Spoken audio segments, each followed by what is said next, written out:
and along the way, I let my curiosity take me into a different form of service to my parents, which was serving on not-for-profit boards, Mm, serving on things like the National Mental Health Commission when it was first created, mm.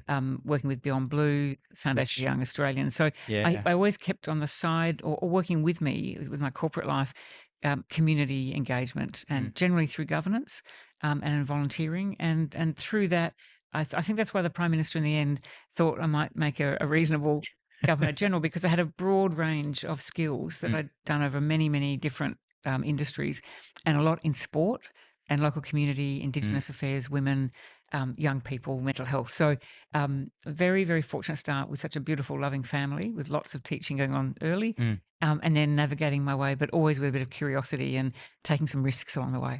Well, you mentioned Beyond Blue. It's a cause close to my heart as I'm a volunteer speaker for Beyond Wow, yeah. Blue, and the work that Beyond Blue does is amazing. And for you, why is mental health advocacy so important to you, and why do you have the baton to really put people to say, let's talk about mental health?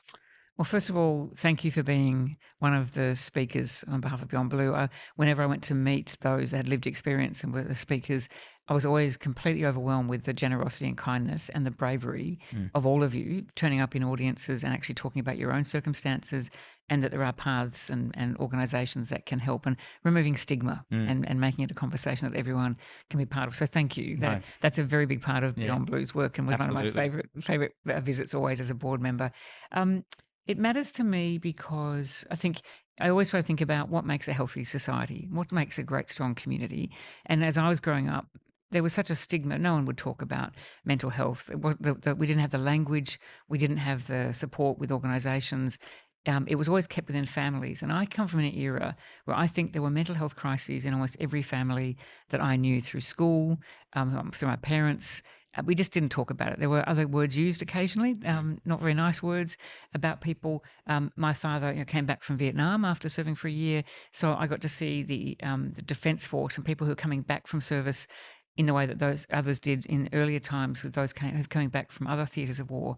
But Vietnam was a very difficult time for many of those that came back and contested, and there were protests. And those, my dad didn't see active service, but for those who did, to come back to a country that didn't know how to even say thank you, mm. I think, so I was conscious of that. But most importantly, I think every family is touched by mental health, whether we understand it or can say. But I think almost every family could point to someone they know who's experienced suicide in their family, and someone who's taken their life, or someone who's currently